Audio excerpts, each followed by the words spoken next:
Hi, everyone. Welcome back to the Yuumiverse podcast. Today we have a special guest here, loved by many in the community, probably most, but I will let her introduce herself. My name is Layria. I main a resto druid. I do primarily high mythic plus, but also cutting edge rating. That is amazing. And this is now a tradition on my podcast, but can you go over basically the entire story of how you got into WoW? How I got into WoW? Well, so my boyfriend at the time, he played a lot of WoW, and he played on a laptop. And I would watch him, play, like be sitting there, and I was like, "Well, I don't know what this is. I've never played an MMO. Like I grew up playing console games." And I think one day I was like, "What are you doing? Like you're flying around? Like what is this thing?" So he moved the laptop over, and I just basically flew around Teldrassil and like eventually landed, and I was like, "This is really cool." I have no idea. You have like a million buttons, right? Like I'm used to PlayStation where there's like, a few. Mm-hmm. And it's funny because he said, "Well, there's something fun you can do if you walk around Teldrassil, then you can, click on all these little animals that you see and like the level 1 critters. And you can type /love and you get an achievement. You get something that like pops up on your screen." And I was like, "Oh, this is really cool." And what he didn't realize or tell me is it's not every single creature in Darnassus or, Teldrassil. They're very specific achievements with very specific critters. So anyway, though, I, basically spent the next amount of time walking around typing /LOVE to all of the creatures that I found. Oh, that's cute. So that was kind of the first step into World of Warcraft, and then eventually I made my own account. So how long ago was that? That must have been Wrath. I want to say that was sometime in Wrath. Oh, wow. So you That's a long go way time ago. back. Yeah. Did you play the Hmm. entire way through Yeah. every expansion? Well, what did I do? I want to say by the time I was like regularly playing, it was sometime in like Cataclysm. I want to say I've had a recurring sub since Cataclysm. So that's why I usually say Cata because it's just like a very easy, thing to gauge. It was like I remember it was right before they implemented cross realm servers. And so I remember I was playing on Sargeras, some Alliance fan, and they had linked it up with Illidan. And so we were on this like giant Alliance server. And then they paired it with a giant Horde server. And I just remember thinking, like, "Oh my God, I'm going to die. This is a PvP server. There's world PvP." Oh, yeah. So that was right before they implemented that. So it was fine. It ended up being fine. That's very cool. So you mentioned like you did all the RP stuff and everything. So when did you get into like raiding and like the PvE stuff? Wasn't until MOP. When I was leveling originally, it took me a very long time to level. I was terrified to do anything with other people. I was like, "I'm not good at this game. I have no idea what I'm doing." So I leveled just through questing. I was terrified I did LFG a couple times, and yeah, I just was really nervous to do it myself. So when MOP came around, that was when I had really like regularly been playing every single week, if not probably every day. Um, and I think it was when Throne of Thunder came out. And at the time, it was just normal and heroic. Heroic is what we now call mythic. And LFR, I guess, it was also out. So I want to say Throne of Thunder is when I finally stepped into normal, which I guess now again would be like the heroic Okay. equivalent. And then when Siege of Orgrimmar came out, that's when I just found like a random mythic guild or heroic at the time in trade chat. And I was like, "Hello, I have zero experience, but I play a hunter." I wasn't even playing a druid at the time. Oh, nice. And the person whispered me back and they were like, "All right, great.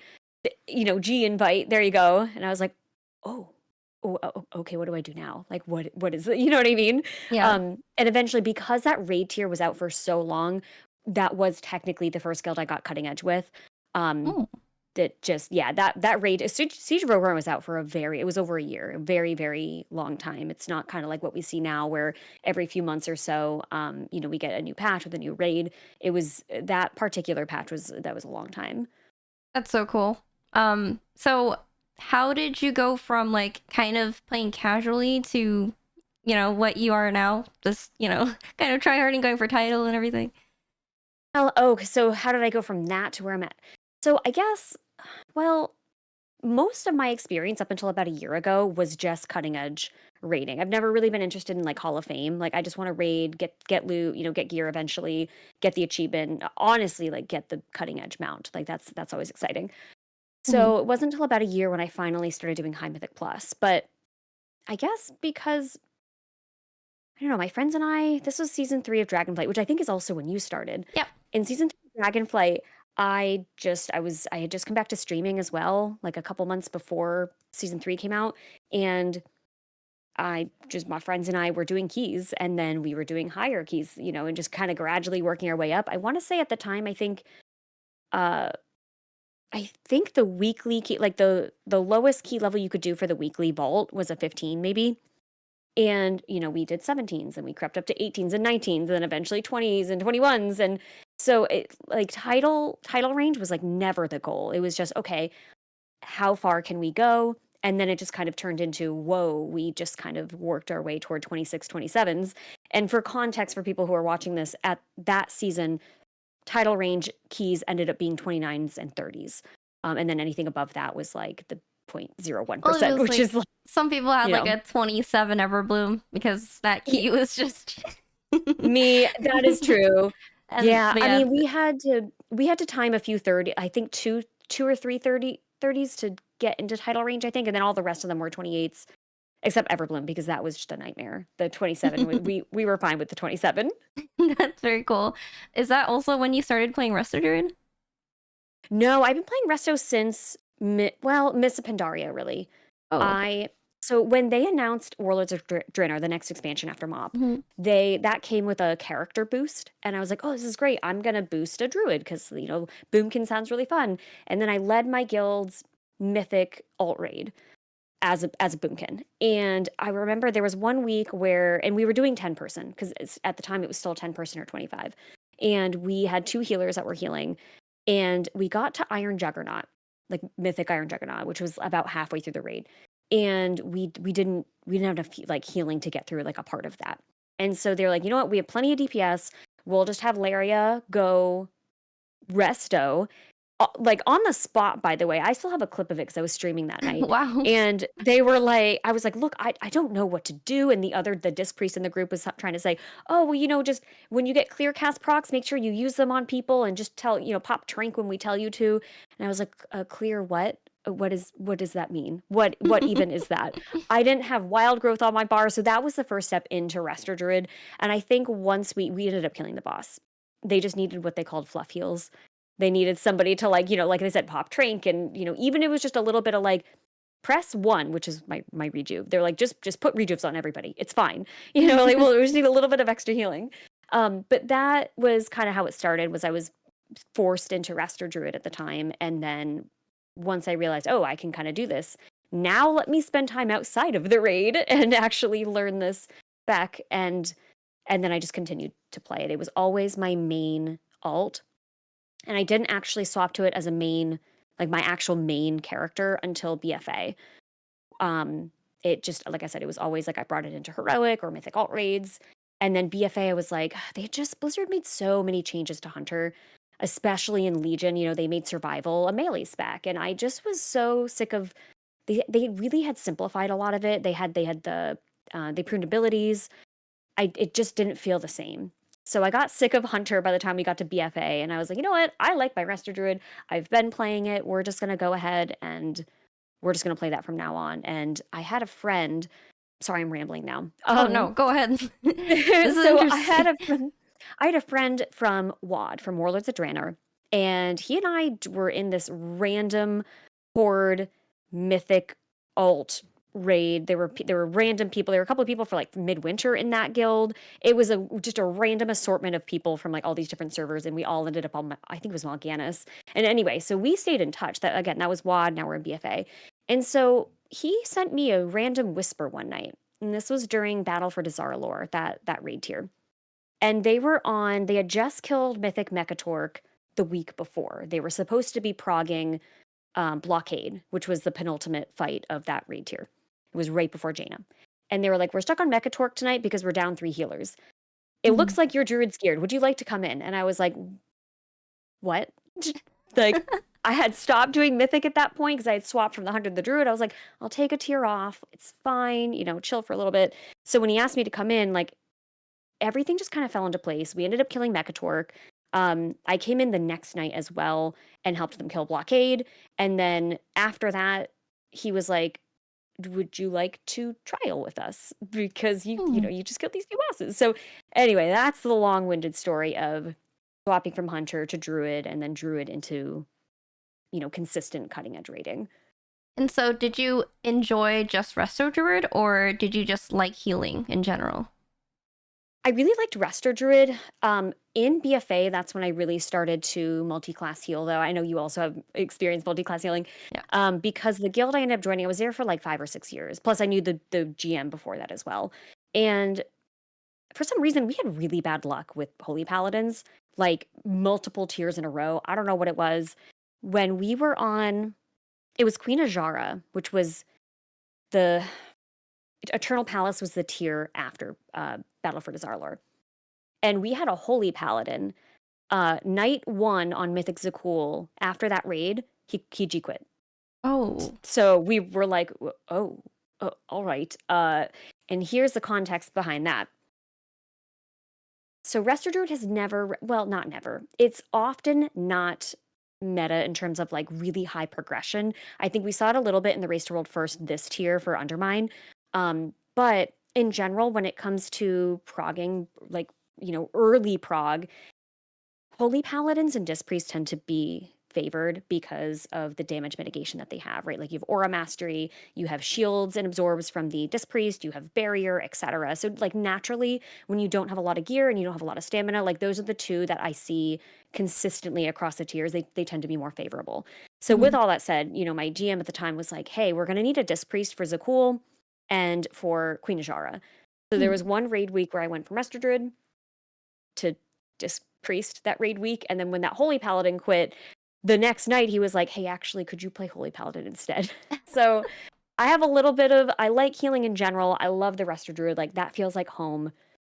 I always tell people, I try to advocate for like, hey, play what you want to play, knowing that I know how difficult it can be to play a non-meta healer or, and not as desirable healer, when you have like Resto Druid compared to like a Holy Paladin in terms of damage mitigation. But at the end of the day, I do try to tell people to play what you want to play. I end up switching sometimes depending what my guild needs because it makes prog easier for the entire team. Like it's not just me or like 4 other players like Mythic Plus. It's usually rosters of like 20 plus people for raiding. So it makes it easier. You're a team player for sure. I try to be. Yeah, it reminds me of like back in Classic when I was a GM. I was the one swapping all the time because, it's just part of my responsibility and just helps it get better. But that's kind of what got me to like be more comfortable swapping every season for M plus as well.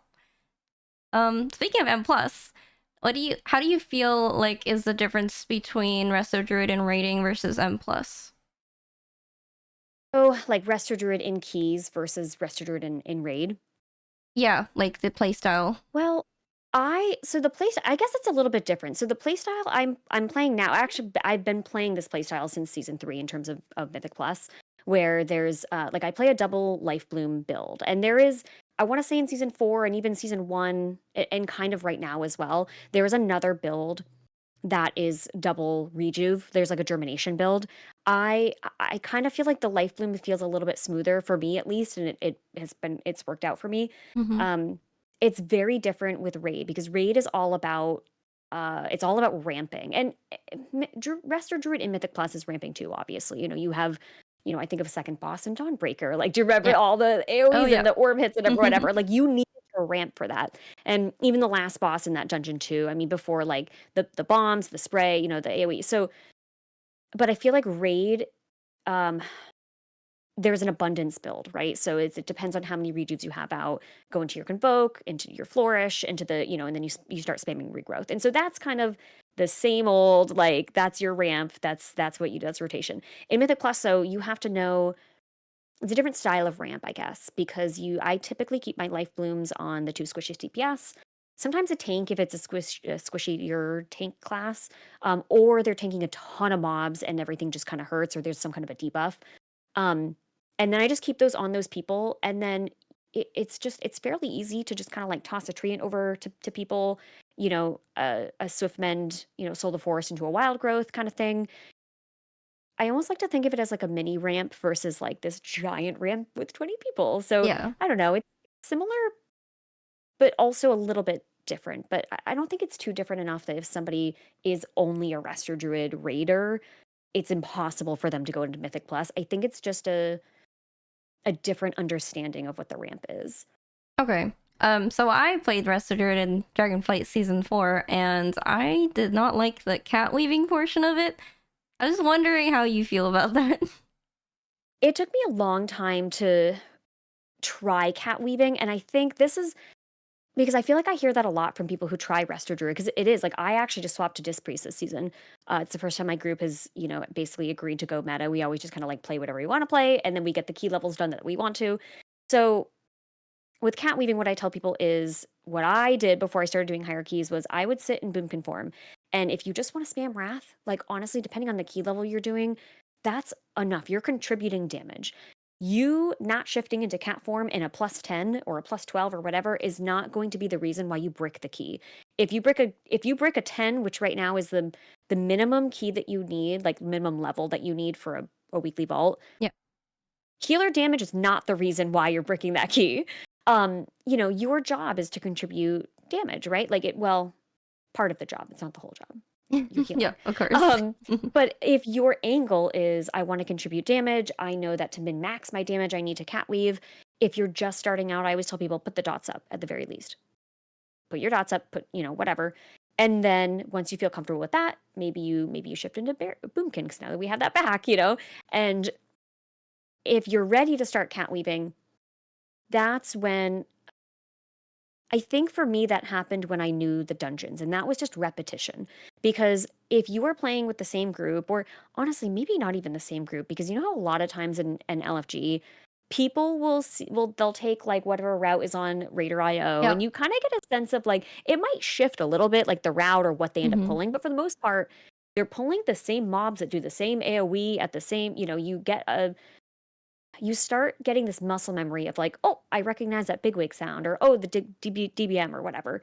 And so that happens to me after some repetition. And then I know when to shift into cat form. I'm like, oh, I have 10 seconds before this AoE goes off. I'm going to put some bleeds up on these targets, or I'm going to start shredding and then biting this prio target. Um, that's kind of how I try to explain it. Dots, Moon form. And then if you're feeling ambitious, then you can try to start cat weaving a little bit. Just put a few bleeds up, shift back out, toss a tree in at somebody, Yeah. etc. That makes sense. Yeah, that's kind of how I started as well. Like, I used to just put dots up, and then even at the end of the season when we were doing like title keys, I was basically just starfiring only on AoE packs, and then I would only go into cat form for like single target pretty much. Because I don't know, I was lazy. I just didn't like going into cat form that much.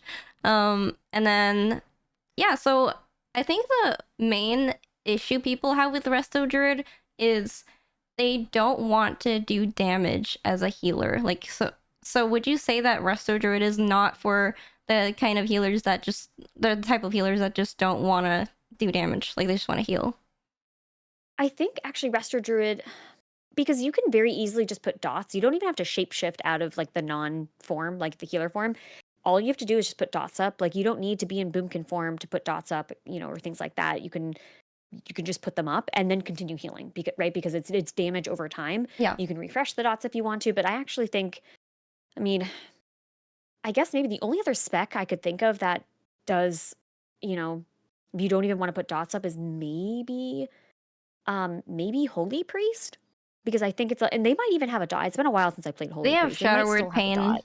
Oh, they do have yeah. So Yeah, so yeah, it's I think like most healers have at least most of them have a dot that you can put up on I would targets. say But like the one class that I don't feel like I have to DPS as much on is maybe Resto Shaman, because you're healing rain. If you take the Acid Rain talent, it's already doing damage. So oh, okay, yeah. yeah, I didn't play Resto Shaman. I'm not a big fan of Shaman in general. Like, I just Really? am not. I don't connect with Resto Shaman at all. I love that other people love it. That's great for them. I did not touch it season 1 when everybody was playing it. I'm like, no, thank you. I will continue playing Resto Druid. So did you play the whole way through in season 1? We stopped, I want to say we played like 2/3 of it. And then towards the end, we have always had this issue of we don't have a tank to play with. We were very lucky and found a tank in season 3, and that's when we got title. Um, season 4, we all kind of like split up a little bit. And then I was also doing Eve Ascension, which is it's a Team Liquid Mythic Plus tournament. Um, and by the time that was over, because we had weeks of like practice keys leading up to the event. So after that was over, we just again we had all kind of split up. People were already like doing their own keys and their own groups. Yeah. So season 1, by the last like third of the season, we still didn't have a tank, and this was also when they had made some changes to the dungeons and the tank busters and things like that, but a lot of people did not enjoy playing tank in season 1 of the War Within.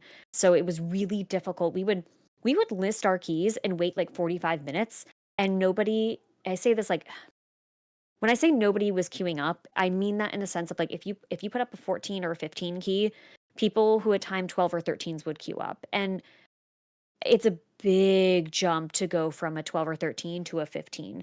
Like, I'm somebody, and I've always been this way. I time all the keys on one level. It's kind of like the resil Yeah, system we have now. exactly. Naturally, I was even doing that in season 3 of Dragonflight when I Mhm. started. I really don't recommend jumping from a 12 to a 15. Like, that is just not. So, but that's an example. We would queue up for 45 minutes and not find anybody, and we weren't even looking for all 15s. Like, hey, have like a mix of like mostly 14s, even maybe a couple 13s. Like, you don't even need to have timed a 15, but at least have some kind of comparable experience. And that was incredibly difficult. So we ended up stopping at the end of season 1 just because, I played a lot of alts. I think I learned how to play Survival Hunter again. I had a friend who played a hunter, and he swapped to his Demon Hunter alt to play. So, yeah, I we were definitely trying to relate get to ready that. for season 2. For Yeah. sure. Yeah, because you picked up a paladin Oh yeah, last so season. yeah, my story is basically similar to yours, but it was more the start of season. I had a group that I played with in season 3 and 4, and then the tank quit in the first like maybe month or two of season 1, and between like the second and like the third month, I just did not have anyone to play with because pretty much every tank I knew already had a team. Like it was really rare to find a really good tank last season because any good tank, like, they're already taken. So Exactly. yeah, and then I didn't find a tank until I had this other healer friend actually who hooked me up, and he actually left that team and was like, oh, I know another healer who can play with you guys. So that's how I got into the team that I'm playing with right now.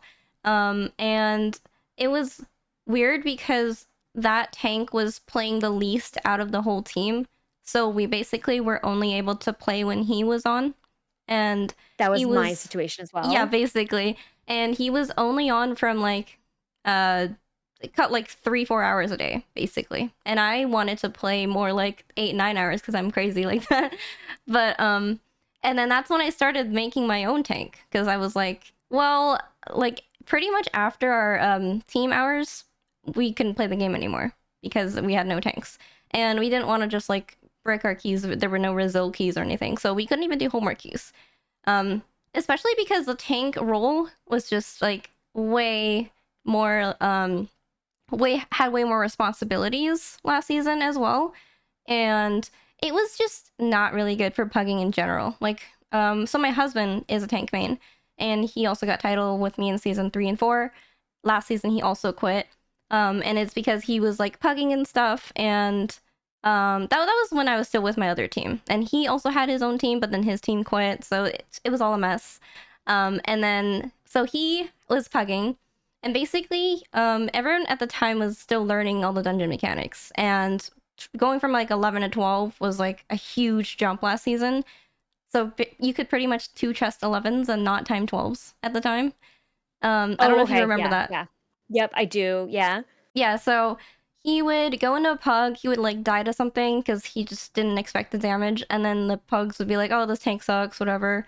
Um, they basically all the tanks got treated really bad, but I feel that if those guys went to try and tank themselves, they would die also.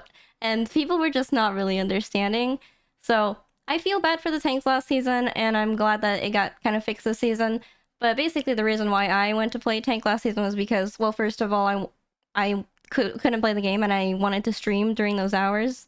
So I just there was no choice for me but to play tank. But I'm also thankful because I got to meet way more friends just because I was able to play the game more. And previously I had healer friends that I wasn't able to play with, but then after I started tanking, I was able to play with more healer friends. And the funny thing is, towards like the last couple days of last season, I got asked to play like every other hour just because I was trying to get title in my tank and I needed like 1 or 2 more keys. And I just went around telling people, oh, I'm missing like 17 Siege, Caught, and Necrotic, and 16 Grimbatol. So it was funny because whenever anyone I knew got the key, they would just message me and be like, hey, you want to come take this key? I never felt that popular until I started playing Prop Paladin last season, which was crazy because at the time I thought I was just like, it was just me because I didn't tank yet. So I was like, maybe it's just me. I'm the only healer who can't find the group, whatever. And then I started tanking and I'm like, okay, no, it was not just me. Like, it's everyone. Everyone can't find a tank last season. But the reason why I had fun playing Prop Paladin was because I already went over the part where like at least I get to play the game. But the second part was it helps me become a better healer because I knew when tanks needed help more. And I was able to tell my tank that I normally play with where the choke points are on each boss and how to like do rotations because he wasn't able to play the game as much as I was. So whenever he came back from work and stuff, I was able to tell him, oh yeah, this is what I discovered for this thing. And he was really good at receiving feedback as well. So thankfully that he's like that kind of person. Because I know that a lot of people like don't like criticism and they don't like being told what to do and stuff like that. So it was good that like it worked out that way and we were able to hit like 3640, which was I was ranked 12 NA for Disc Priest, and then yeah, our whole team was pretty much up there. But yeah, that was really fun. Enough about myself though. Let's go back to you. No, it's super interesting though. Oh yeah, do you have any other questions by the way? Because I'm just my so experience impressed was about so different. you, like, I mean, I have experience swapping to different, like, multi-classing in a Mythic raid setting, but not so much. Like, this is the first season in High Mythic Plus that I've swapped to like a something that's not resto druid. But I Yeah. am so impressed at you swapping from resto druid in season 3 or 4 to uh I think you played a resto shaman for a little bit in season in 1, the the War start. Within, and then you swapped to disc, and now you're playing this again. Like, I'm so impressed at your ability to hit title range or at least like do High Mythic Plus on all of these different healers, like seemingly from the outside like flawlessly. You know, like you swap and then you're like, no, I got it. Like that's how it comes across to me.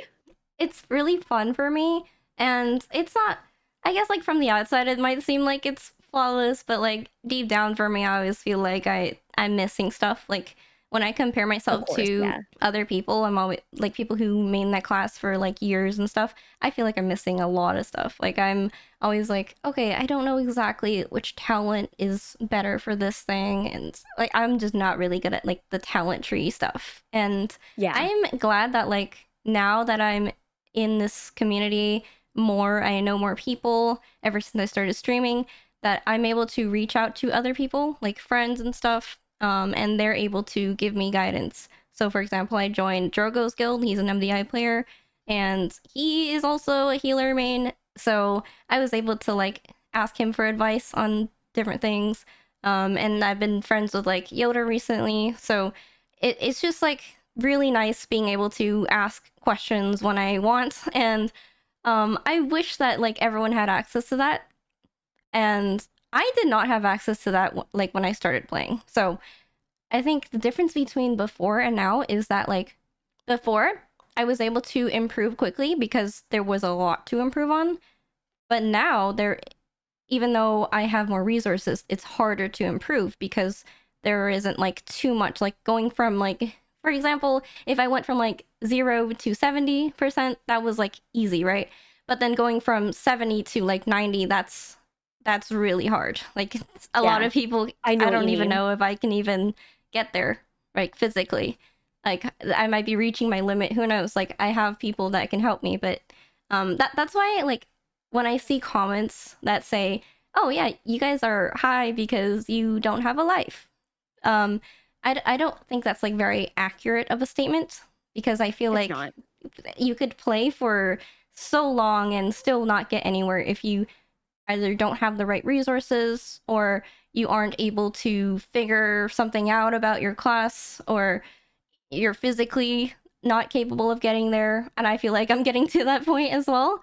Yeah. I was pretty naive back then. I when I first got title my first season, I was like, oh, I can do anything. I can get better if I want. And then I That was got to me. yep, I got to the point where I was like, no, I think I'm like gonna reach my limit at some point, and I feel like I'm reaching that limit now.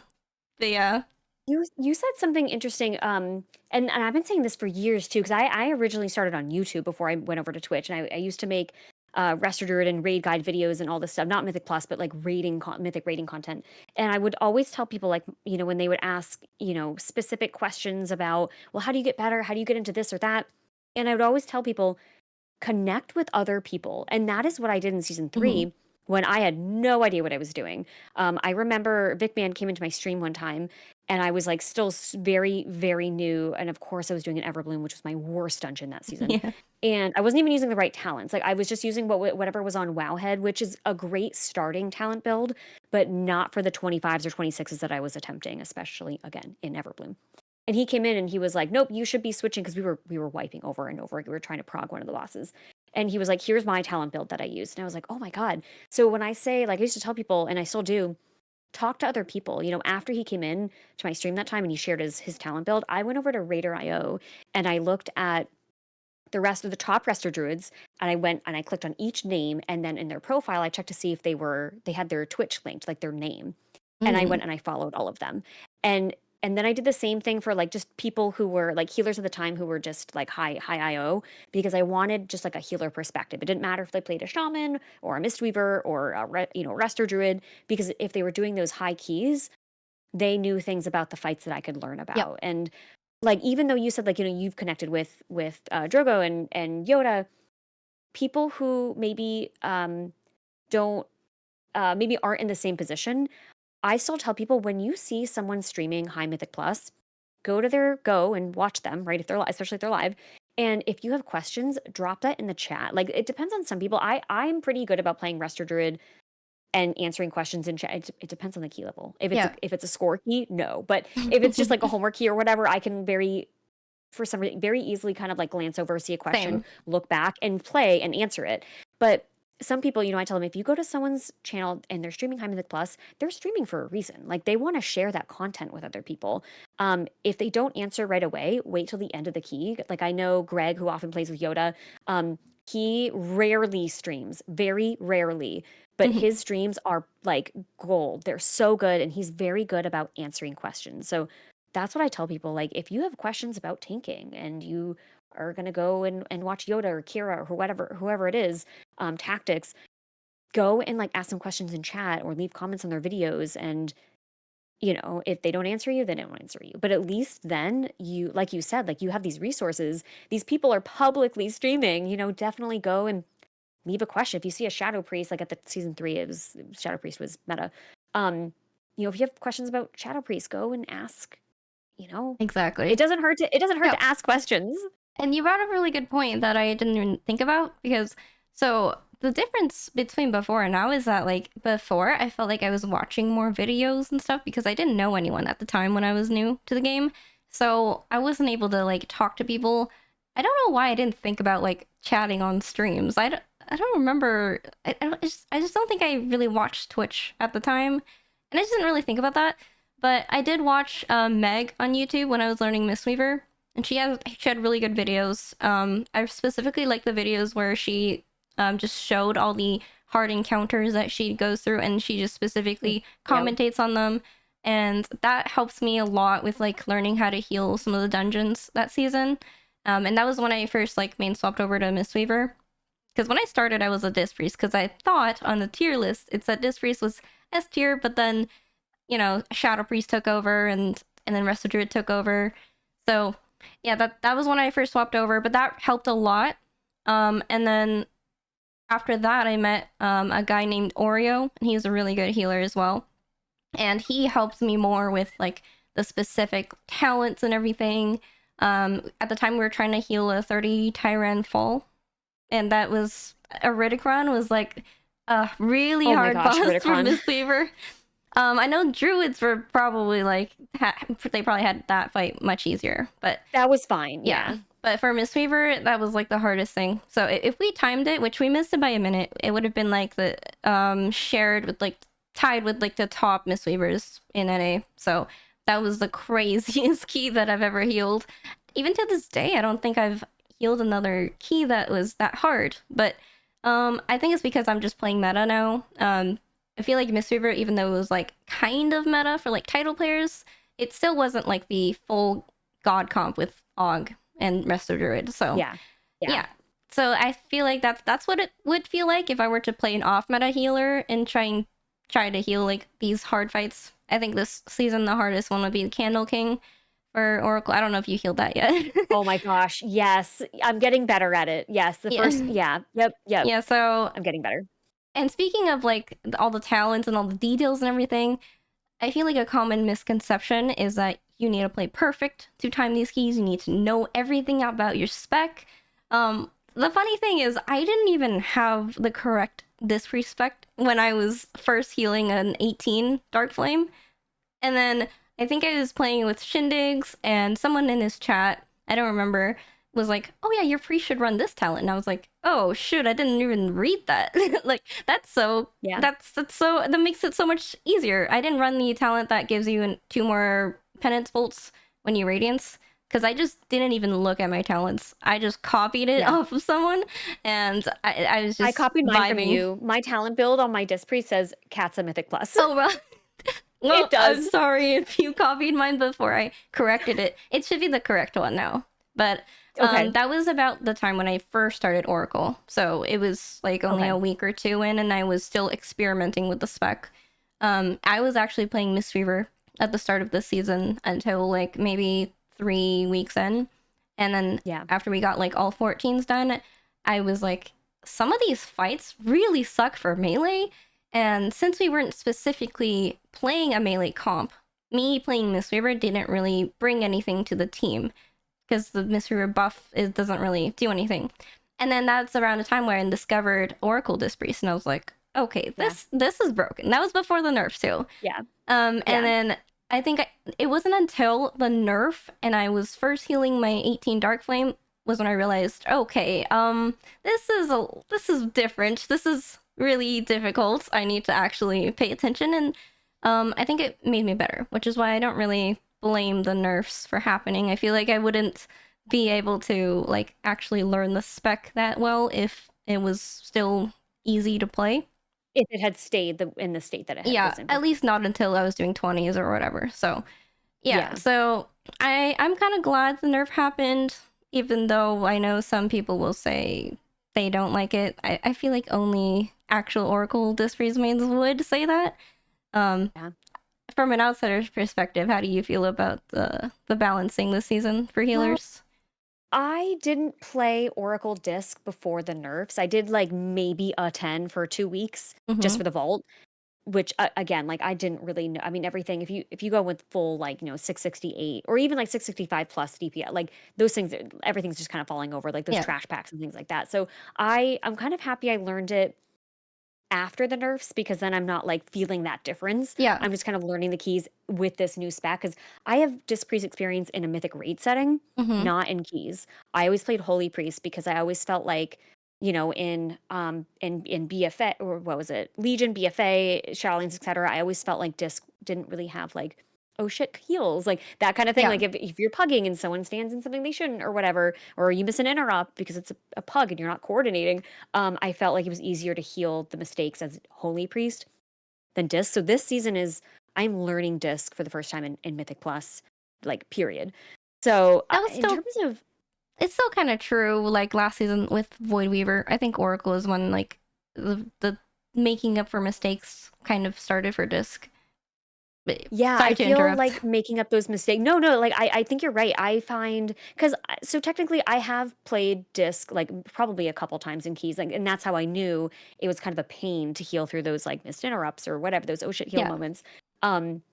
Not nearly enough to say like, oh yeah, I've mained it in Mythic Plus, but enough that I know how it feels. So I think you're right though, because I have noticed that this season where, there's a missed interrupt or whatever it might be, or it's the first pull of Dark Flame and people are, no, one person's not in melee and they're getting all these rocks thrown at them. And I'm like, okay, could you maybe like, let me grip you in? Yeah. And I feel like Oracle has been good about like healing people back up fairly easily. I really like the double penance, the Yeah. premonitions. Yeah, that's really nice. And the rotation feels more fluid rather than like more bursty every 30 seconds, which is what Void Weaver is. And I played a lot Yeah. of that last season. Um, Yep. I think the main thing about Oracle that I like is that when people mess up and stuff, I can just shield people. And Yes. even if you take like one or two bolts back to back, you still live. Um, Yeah. I I don't started know if using you were. Powered Shield as like a defensive in a way. Like if I Yeah, didn't have a pain sup or something and I saw someone was like sitting at 50% health, or maybe they missed an interrupt and now they're getting targeted with a spell, I'm like, oh, here's a shield. And then they would live. I'm like, exactly. this is glorious. And it was really good for the tank as well. Yeah. I assume like you guys swapped over to like VDH as well. But yeah, Yeah, we're playing so an all meta comp at the moment. Yeah. okay, yeah. So when my tank gets low and can't keep up, I just give him a shield and he's like all cut up. So Yeah. that's how Yeah. I feel about that as well. I don't know if you were there like last week when I was streaming like Priory for 9 hours straight when we were doing Oh my this. gosh, no, I heard about it though. Yeah, so we did. I joined this LFG group where they had a tank who was resil 17. He had a Priory 17 that he was trying to help his friends with, and I remembered the specific pull with Tainer and like 6 or 7 casters. We would always run out of defense or kicks and stops by then. So at the end, I was like, I'm ready. I'm pre-shielding every single person right now, and sometimes 2 bolts would go off and we're good. Unfortunately, Yep. we didn't end up timing it with them. I timed it the next day with my team, but it really helps me at least like practice making up for missed kicks and everything. Because I feel like Dispriests Yeah. were not able to do that in the past. And now Oracle is that's one of the reasons why Oracle is so OP right now. Even despite the nerfs. Like throughput wise, it might be like slightly weaker than maybe even Resto Shaman. Because I did play Resto Shaman this season again, and I feel like Resto Shaman is actually really strong throughput wise. But it does have like kicks and stops more than Dispriest. But Dispriest kind of makes up for that by just shielding Yeah. people. So that's really Yeah. nice. Now I'm kind of curious, like, so what made you guys finally want to swap to meta this season? Well, I guess this goes back to so our first season that we were attempting, not even attempting title, we were just attempting hierarchies in general. Season 3 is when we did get title in Dragonflight. Season 4, like I said, I got busy at the beginning because of the Eve Ascension tournament, and when that ended, it was a DPS from our season 3 group, a new DPS who I had raided with in Shadowlands. So he was a friend, but he didn't get title with us. So it was me, those 2 DPS. We had a DPS spot available. We were pugging that spot the entire season. And then we were missing a tank because the tank we had been playing with went and found a different guild raid team, not raid team either. Mythic plus team, there we go. Because like I said, we all just kind of like split up. I was doing the tournament, etc. So we had a hard time finding a tank that season. There were not a lot of people playing season 4 at the time. I think I had kind of taken a break in season 4 of Shadowlands when we had that dinar system and all that stuff, and they brought back the dungeons and whatever. Um, so it was really tricky to find people who were just playing the game and queuing up for the keys. There were 2 weeks straight after Eve Ascension had ended when the DPS friend and I, the new one, we would stay up until, I'm not kidding you, 4 in the morning, which maybe that's normal for you because I know you do really late hours, but that was not normal for me. Like I would Yeah, log off at like 1 o'clock ish, but like to be pugging keys until 4 a.m. for 2 weeks straight was just unheard of for me. That was, so even with spending all of those hours, he was playing Og at the time, meta. I was playing Resto Druid, meta. We still weren't able to. We ended the season 50 points off. So to get so back to your sad. question of what made us go back to it was sad. We just were like we couldn't find people to play. We listed our key. Couldn't we? And we even said after a while, posting our keys for 30, 40 minutes, waiting for people to queue up. We even said, you know what? We're just gonna invite whoever. And every time we did that, the key would brick to something really, really ridiculous. The orbs in Nakud, right? I think it's the second boss. The electricity, the electricity guy. There was somebody who was so intent on refreshing their buff. You got a buff when you collected the orbs. Yep. Um, he moved away from his quadrant, his area around the boss, and an orb hit the boss. Mm. And that was it. That was the key right there. And I was like, oh man, like I'd rather your buff fall off. Like, we're gonna kill this. That's not gonna be the reason why we don't time this key. Like, we got, you know what I mean? So really silly mistakes like that. That's what would happen when we would just. So anyway, season 1 rolled around. We still weren't, we were just playing the classes we were good at. Still couldn't find a tank. Fast forward to right now, at the end of season 1, we just were like, you know what? We're sick of not getting title. All 3 of us are capable of getting title again. Like, we've done it before. We can do it again. We just need to play consistently, and we need a tank who can play consistently and a third DPS who can play consistently. If we swap to meta, maybe more people are more likely to queue up for our keys when we pug them. And we're not even looking, it could be anybody, but at least if we're playing somewhat of a meta comp, 3 out of the 5 spots, 4 out of the 5 spots, then maybe we're more likely to get it. But that's the long story of it. Is we were so close season 4. Season 1 was unfortunate.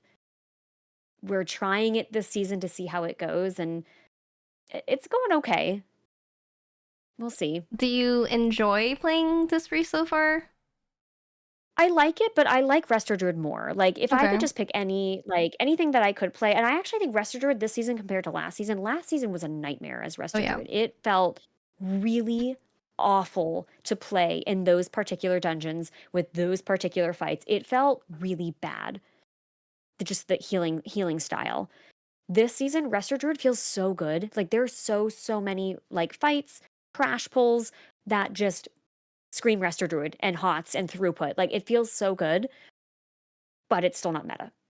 So I was hoping my goal is to continue, playing meta because that's what we agreed on. And then in my free time, I'd like to continue pushing on Resto Druid to see what I can do, knowing it's not meta. Because I'm telling you, this is not me coming up with this oh, Resto Druid, it really is that good. No, like, it feels good to play Resto Druid in high key. Like, my Resto Druid's working on 16s right now.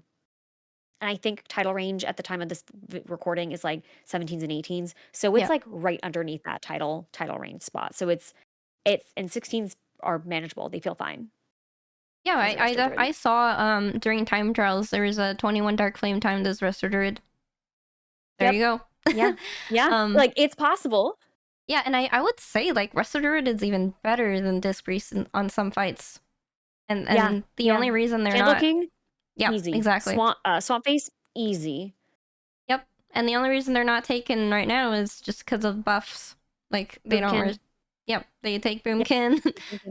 But that's really interesting because I also feel like the meta this season is actually really close compared to off meta versus previously it was god comp or nothing. Like, any other keys would not get time. Like, the fact that you're able to time 16s right now as Resto Druid, like, that's crazy.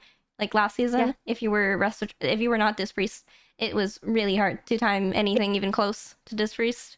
It felt so bad last season. Yeah, so it's interesting that you guys chose a season where, like, meta doesn't matter as much to swap to meta. Yeah, well, we're also playing with our tank from season 3 of Dragonflight, and our tank was like, look, I'll come back, because he had quit. He was like, look, I'll come back and play with you guys, but I want to play meta, because I don't want to have to reinvent the wheel, reinvent the routes, because that's what we did season 3. We, for example, we played with an outlaw rogue, and so we talked about a Ridicron earlier, you and I. Outlaw was not great at single target, and it came down to like seconds missing that shield in a 30 Ridicron back in season 3. He tried to play, I think it was, oh man, I was trying to remember if it was assassination. There was a single target rogue spec that was much better on that fight, and he would hearth out, Yeah, it was swap, subtlety. and then come back in. We played the rogue as well. He tried it. He was not great at, so he couldn't get it. He practiced it. He just wasn't. The damage was worse with him playing subtlety than it was as outlaw. And we eventually did make it happen. But I'm telling you, that shield, it came down to like milliseconds with him playing outlaw. So our tank right now, when we approached him, he was like, "I'm not doing that again. I want to play meta. I want to like grab a route with a comp that we're playing and not have to think, just like kind of autopilot things." And we were like, "All right, we'll try it." I guess, like, yeah, I understand how the tank feels. It is really annoying to have to deal with routes and stuff as a tank. So being able to just copy off of someone just like offloads a lot of the effort on that end. But I Yeah. also did play the meta or melee comp in Dragonflight Season 3. I was playing Mistweaver with Rogue, Warrior, and Rets, and we were still playing with the VDH just because VDH was that strong that season. Um, Yeah. Yeah. but yeah, I think the I don't remember like having the route that differently in that season. I don't know why though. I think there were people playing melee comps as well that we could copy off of that season. Yeah.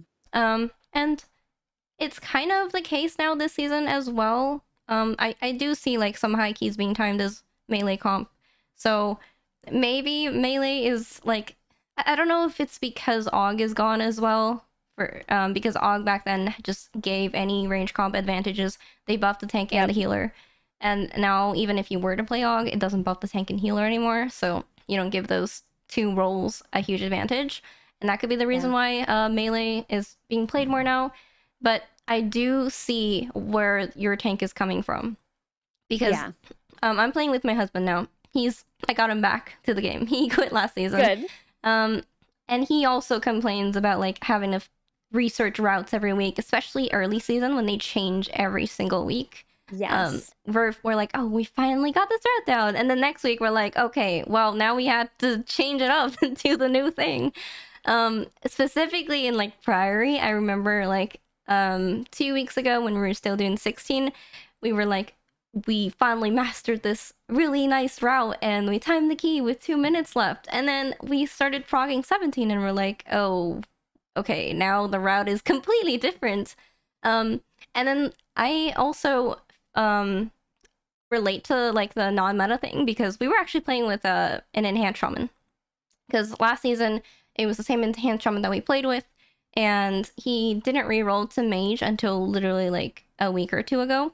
So Oh, okay. yeah, and before that, we were trying arcane routes where they're bringing a bunch of like funnel mobs into the boss and everything. And they were difficult for basically no reason because like maybe the boomkin got a little bit of funnel, but it wasn't like that big of a difference. And we were like, okay, we're literally copying all these routes off of people that are not even playing the same comp as us. So it just didn't feel right, but at the same time we weren't good enough to like cook up our own routes either, and we didn't have the time either, because we were Yeah. only playing on the weekends pretty much. I got into raiding more this season.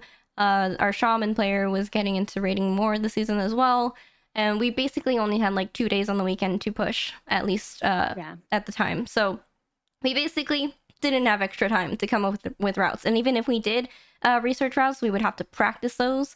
And so that is the reason why we kind of just sacked 2 weeks to like get our mage back up, our shaman player to swap to mage and get him back up.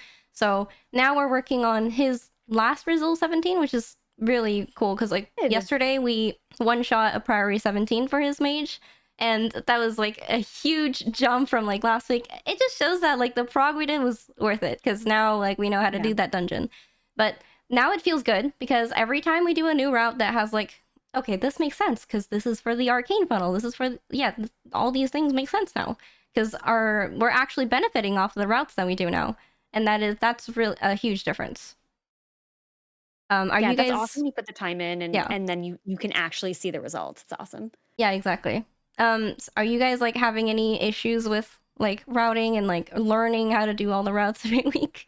I think we spent a couple weeks swapping for, so our ret paladin is now booby.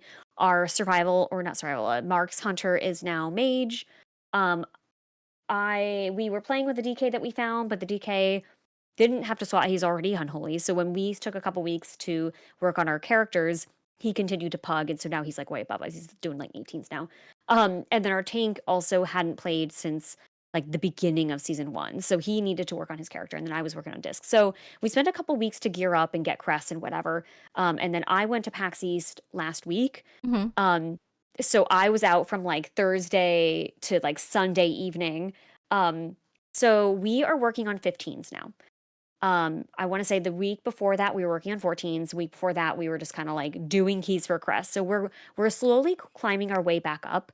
Um, but we are not working on title keys like at the moment. I think for a little while it took people, especially like our boomkin, where you have like as a druid, you have bear form, you have barkskin, you have all these different, you have renewal and all these different things. Use these utilities, stampeding roar, wild charge, if there's an ability that like the first boss in workshop, right, when it like knocks you back, you can wild charge back to the boss. Just I told him, make sure you're not going through a bomb, please. Yeah. Please don't wild charge through a bomb, thank you. And the same with mage, he's learning how to use alter time and his barrier and mass barrier and things like that. um we had a little bit of a learning curve because of that. So I think now people are feeling a lot better. Like I did a key actually today on my druid because my druid needs keys for the vault. And our boomkin ended up queuing up with me just to like help out. And I noticed that I think he had 3 stacks of the dog debuff right before Cujo. And he didn't have anything, and I didn't have anything, and I was like, "Oh my god, that next tick is gonna that's gonna hurt." This is Yep. like a 12 or something. And I was like, "Please use." I was about to say, "Please use bark skin," because I saw he had it available, and he popped it without even me needing to like Oh, say anything. yeah. And I was like, "Oh, thank you!" Like things are clicking, things are falling into place. So that's where we're at. I think now we all have kind of a much better understanding of our new classes and the utility and the defensives that come with it. And now we can kind of shift the focus onto, all right, we were working on 16s a few weeks ago. Let's get back to it, but with the new classes. I definitely relate to that as well. I feel like my group was also kind of struggling to get used to the new season, especially because my Og from last season, he's just played Og for the last like 3 seasons, and he is now our Yeah, DK. So gotcha. it did take him like a while to get used to playing an actual DPS spec. And I remember like a couple weeks ago when I called for AMZ, he would just not pop it because he was like Oh focused on no. his rotation and everything. And I was understanding. I was like, you know what? I'm gonna handle this. This is my Yep. job. I'll deal with it. And now like he knows where I want it. Like if I say like AMZ here, he's like, yep, I know. I'm gonna do that. Yep. So Good. that's really good. And then our Boomkin right now was our tank last season. He's played Oh wow. Boomkin. Okay. He's played Boomkin like Dragonflight season 1 or whatever. And then he said the reason why he swapped the tank was because he saw other tanks dying, and he was like, I don't want other people to break my keys. I want to be the one breaking our keys. So he was like, I'm gonna play tank. And that was perfect season That for makes him to sense. play tank last season. And now he's a Boomkin. He said he's actually having a lot of fun playing Boomkin, and he's Oh, also doing good. really well on it right now. So that's really nice. And then I talked about our shaman who's swapping to mage this season, and he's still getting used to it. So our gear level is like a little behind compared to other people doing 18s right now. We were like literally a couple seconds off of an 18 workshop yesterday, which was crazy. Like I know that Yeah. it's sad, but like we actually weren't sad about it because like now we feel like we're kind of caught up on where we're supposed to be at. So Yeah. it does feel sad that we're so close, but at the same time, like we're like, oh wow, like we're actually progressing now. Like past couple weeks, it felt like we were regressing more because we were like helping reroll, doing the new comp and everything. It felt like that for us too for a week. Yeah, so going from that, like if you know the context of us going from that to this, it doesn't feel too bad anymore, and we know Yeah. for sure like next week we're going to be able to time these keys with the corruptions and like the extra item Yeah. levels and everything. So Yeah. yeah, it's been a journey. And then now that we've gotten both my guild and the shaman's guild has gone CE already, we don't have to raid as much anymore. It's just reclear. Have you been raiding this season? Yeah, my guild is on Gallywix. It's so I was not in for Gallywix last week when they started Prague because I went to PAX. My guild reads Thursday, Fridays, and PAX is Thursday, Friday, Saturday, Sunday. Yeah. So I was like, this is I was hoping that we would have killed it before. Um they had a 3% wipe on Friday, Oh unfortunately. no. So they were really hoping to kill it before the new item levels, before the dinar system, it just as a personal goal. So we're going into this week knowing everybody has an extra item level, knowing the fight is going to feel nerfed in a way because we have all this extra item level and all this, gear and stuff. Um, I am coming in for the fight when the first day of raid this Friday, this upcoming reset week. It should die Thursday after a 3% wipe last week. Uh, but yeah, we'll see. So that's yeah. That's Yeah. you feel like that about raid all the time. Like in my guild, on Mugsy, it should have died like 3 weeks before it died.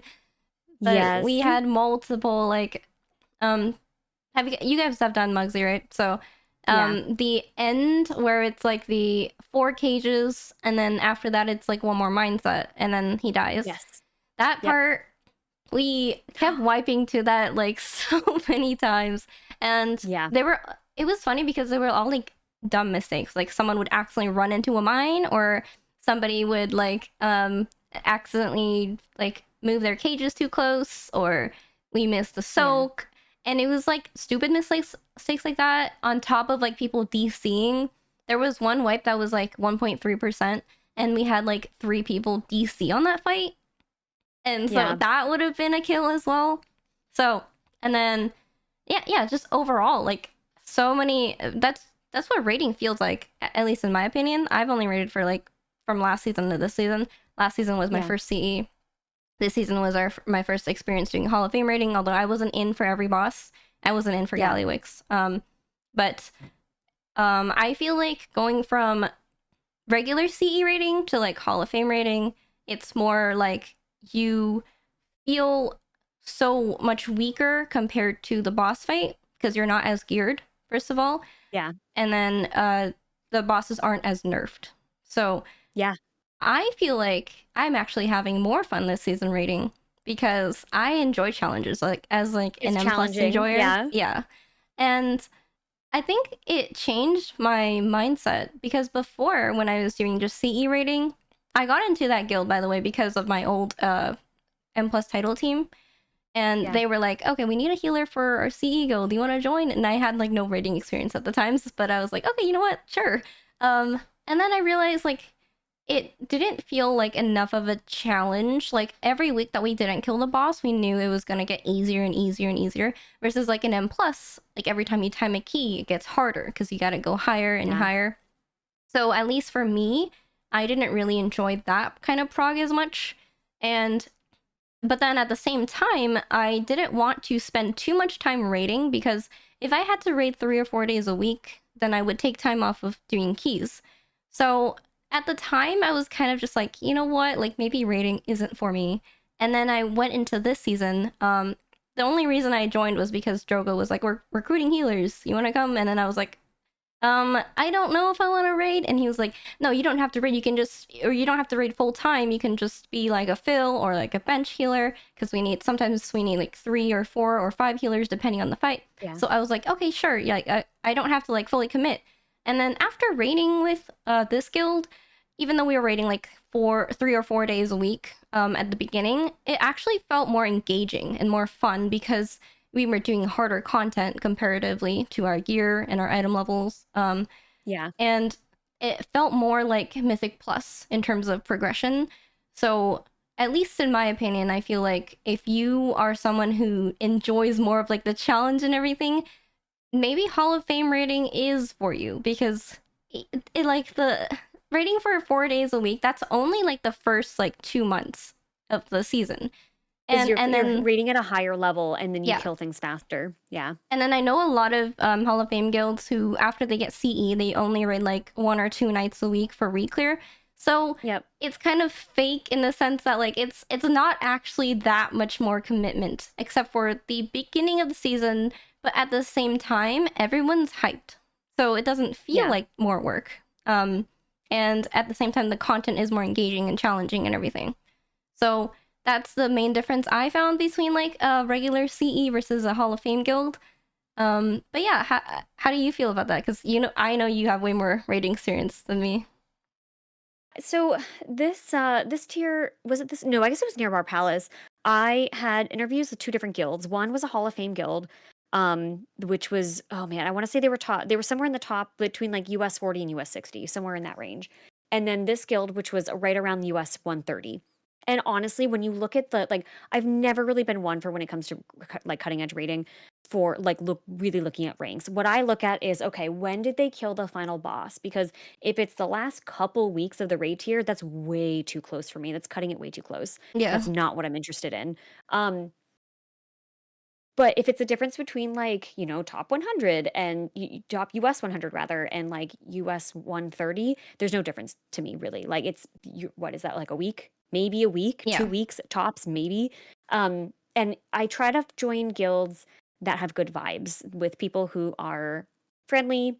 They handle conflict well, like, because you're getting 20 plus people together and you can't expect all 25 people to like each other, right? You're gonna have personality clash anywhere you go. So, I always look for places that, if I'm looking for a new guild for some reason, places that they communicate well, there isn't a lot of conflict, and if there is, they handle it well. There's good management of the team, there's follow-up, after a fight or after a raid tier or something like that. Um, yeah, I mean, because the thing about raiding is that it's a huge time commitment. So is Mythic Plus, but raiding is a big time commitment. Like you're spending a lot of time with all these people every single week, basically throughout the entire year. Even if you're in like a C or a cutting or a Hall of Fame guild and you cut down to 1 or 2 days a week or one day and then maybe you have a sale night or for heroic or something like that, whatever they do. Yeah. That's still at least a night you're spending with all these people. So I think it's just so important to find a group that you are comfortable with, that, uh, you fit in, the vibes are good. Those are the big things that I look for. Yeah, and I don't have as much experience as you, but I feel like the past two guilds I've been in have been really nice. At least like in the Good. That's last really guild good. I was in, I knew like at least a quarter of the raid already because I was playing M plus with them. And then the Yeah. rest of them were just chill or like raid loggers. Some of them were they Yeah. just log in, do the raid, and log off. Like I didn't even really talk to them. Um, Yeah. yeah, and then this season it was like a more of a different experience because there's way more people in this guild that do M plus. So I get to play with way more of them outside of raid time, and that's really cool. And I feel like the guild chat is pretty active as well. So people are getting along pretty well. I have never been in like a guild where I didn't feel comfortable in. Have you ever been in one of those? I don't want to talk about it too much. Yeah, yeah. Um, You don't have yeah, to. Mythic rating in general, and this is not about any particular, this is definitely, it's not about the guild I'm in right now either. I wouldn't be here if it was like that. But Mythic rating in general, and I think video games in general too. I have over the years, I've been playing this game for a long time, like over 10 years.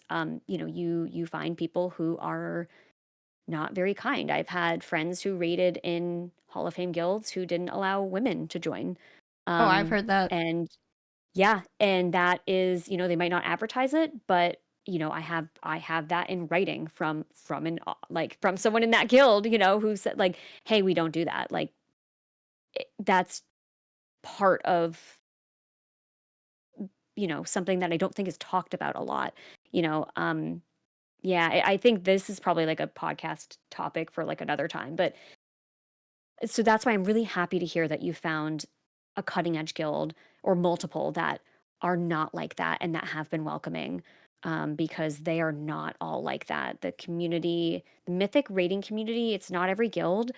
You have to be, it's just important to kind of check out the vibes beforehand, I think is what I've learned over the years. Yeah, for sure. And the fact that you brought it up, like I don't want to go into this too much, but I will say that in Mythic Plus at least, like there are people like that as well who are not as welcoming to women and stuff like that. And I I've have had people experienced question that. my title. Oh yeah, same. Yeah, yeah, I've seen that from you. Yeah, yeah, there were people who saw how Raider.io does that recap at the end of an expansion and they go like, "Oh, this is the amount of people you played with this expansion. This is the amount of keys you did." I posted that in Dragonflight because season 1 and 2, I got 2K, called it quits. I was done, got my mount. And then season 3, all of a sudden you see me in title range and they're like, "You bought that." I'm like, "I streamed all of these keys. They're the same people over and Same. over and over again. Like I did not buy anything. Like it's literally, it's right there. The footage is there, the evidence is there, the data is there on Raider.io. I know exactly what you mean. Yeah, exactly. And I feel like that's more common on Twitter. I don't know if it's as common on like I don't think I've gotten as many comments like that on like Twitch or YouTube. So it is definitely a Twitter thing, but at the same time, like I kind of just ignore those comments now. When I was like newer as a creator, I was more like sensitive to stuff like that because I've never dealt with that kind of stuff before. Yeah. I have dealt with it like privately when I was playing League of Legends because before I played WoW, I played League, and people were like really sexist in that game for some reason. Like, Yeah. but it was more like private, so I could kind of just brush them off and deal with it whatever later.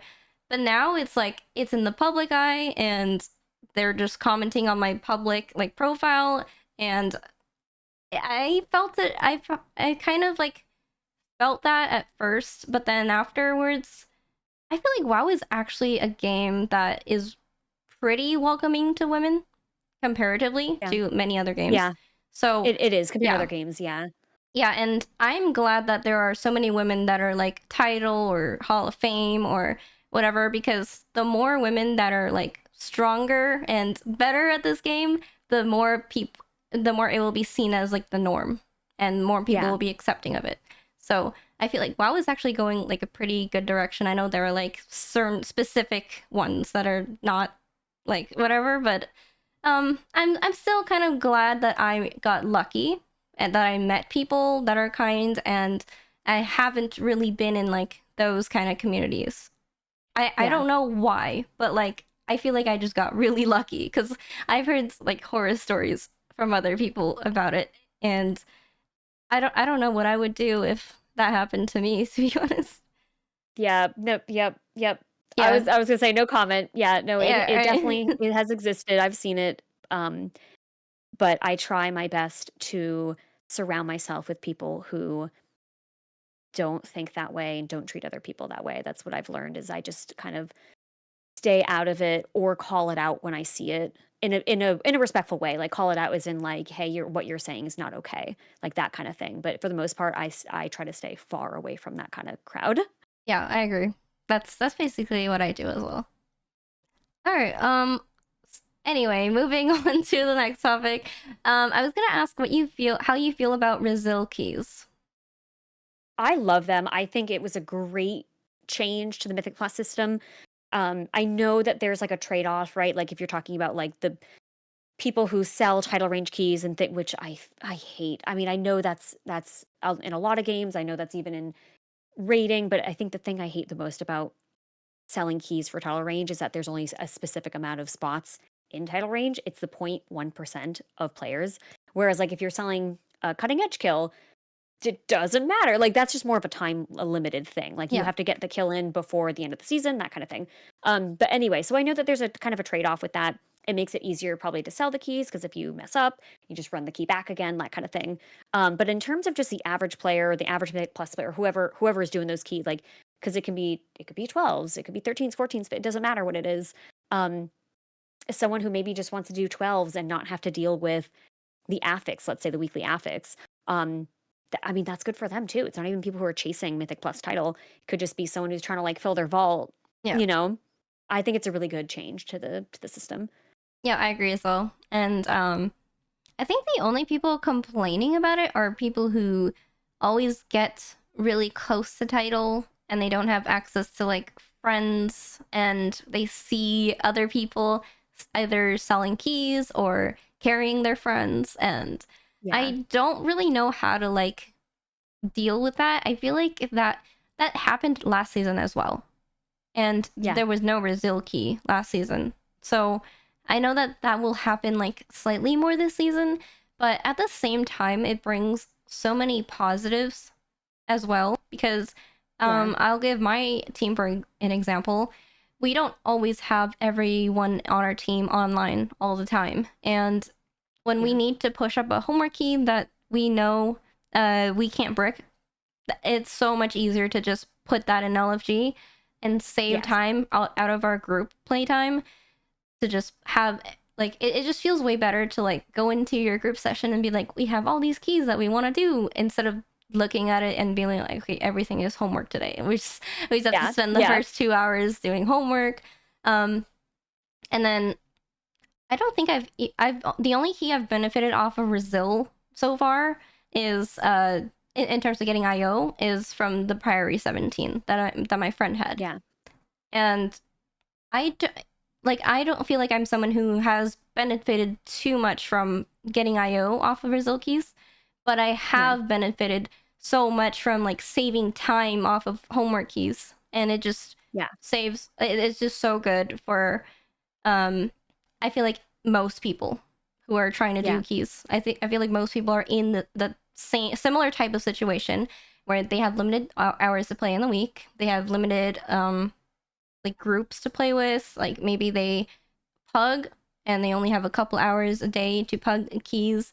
I don't know if you know Venerea, who's like another hunter friend, but he last season he would go from like 15 to like 12s because he only put his key in LFG Oh, I see. and he Yep. solo pugged all his keys.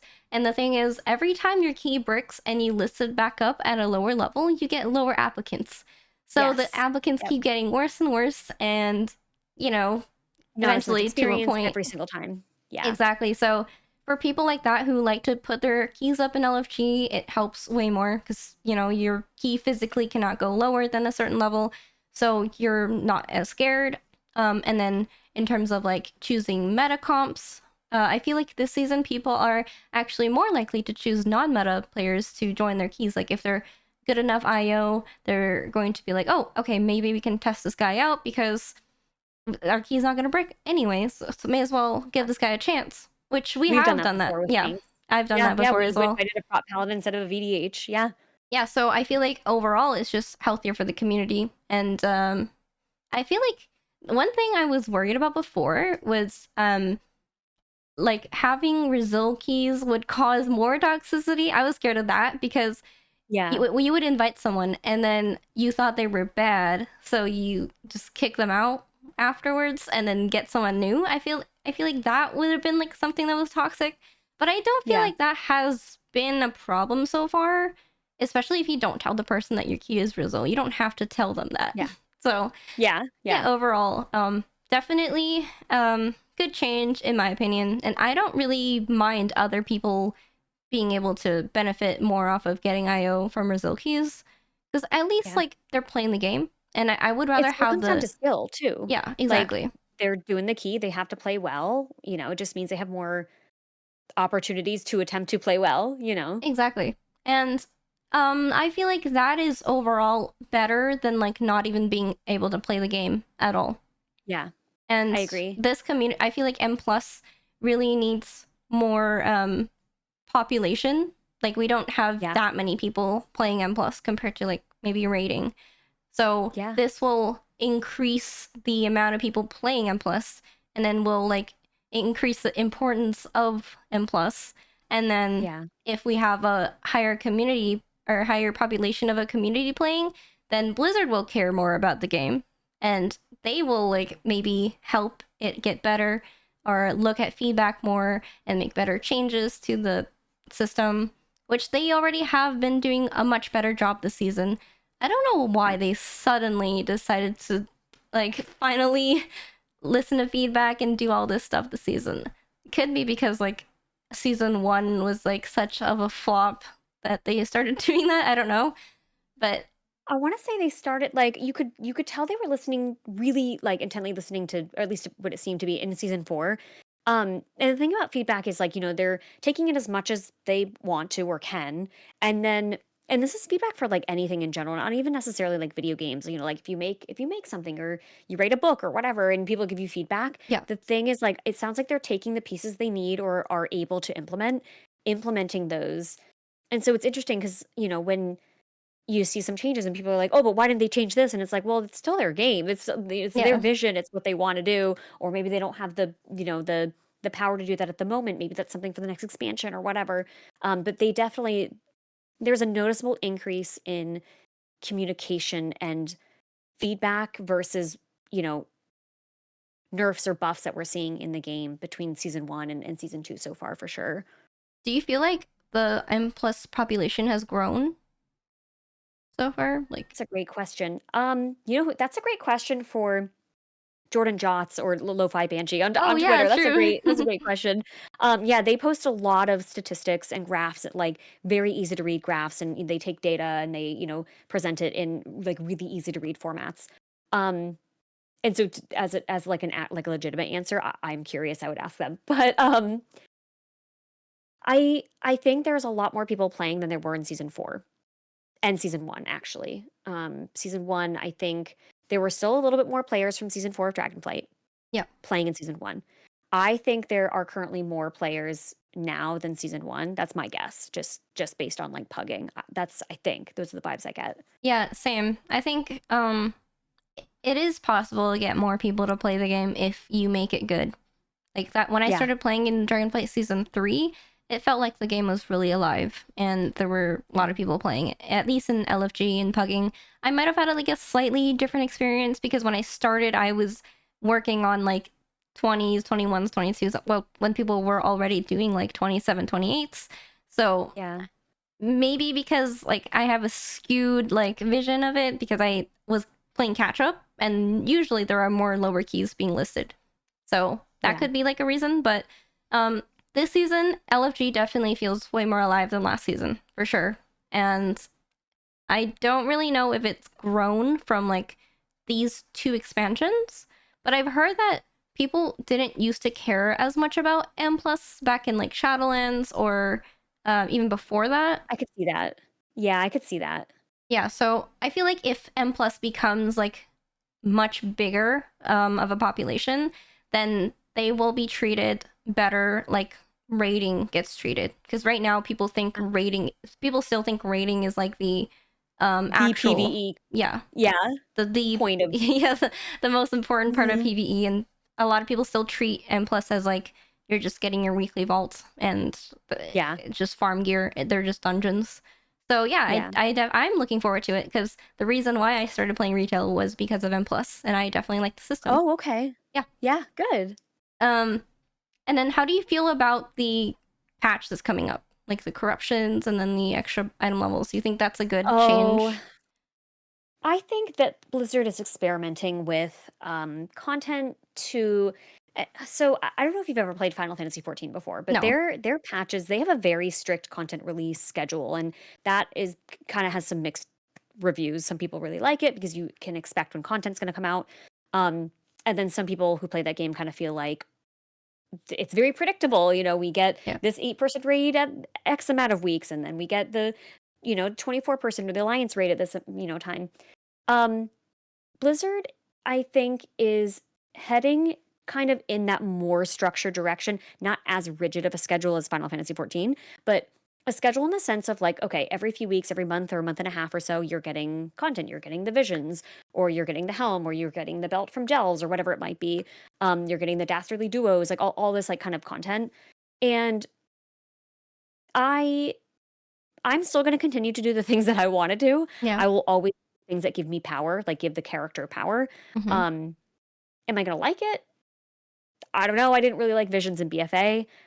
I'm going to do it because you need it for, power.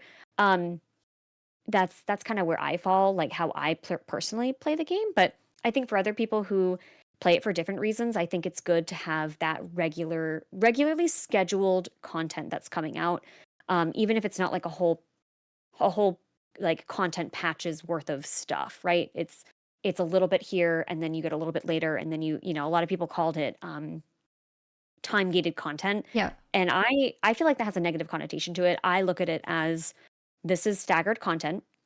Why would a company dump every single thing all in one, I actually think it's really healthy to have, okay, every 4 weeks you get this and then we're going to have this special event and then you get this. I just think that makes way more sense. So as a player, I will always do the things that give my character power. We'll see how it is. Yeah, and I'm curious because for someone like me, I feel like having the extra item level gain later is good because when we feel like we're stuck on like 17 or 18s in keys, we're like, okay, we're getting to a point where we're like kind of progressing and not getting anywhere. But then having the extra item level gives us more hope because we're like, okay, now we can finally like break into the next key level, even though we know it's like artificial, but at the same time, it makes you feel more accomplished, not being like stuck at the same place the whole time. But I know that there are people who also feel the opposite, where they're like, well, we know this is coming out, so we're just not going to play at all right now, and we're just going to wait until that happens. The reason why my group still wants to play right now is because I think it definitely still helps to practice dungeons, and then like if you're able to time 17s and 18s right now, then that means when they come out, you're going to go straight into 19s and 20s. So for us, it's actually good to play the entire time, knowing that more item levels are coming out, and it makes us feel better about it too. But I know there are people who like, they're just gonna wait and leave everything till the end. I'm just curious, like, what your stance on that is.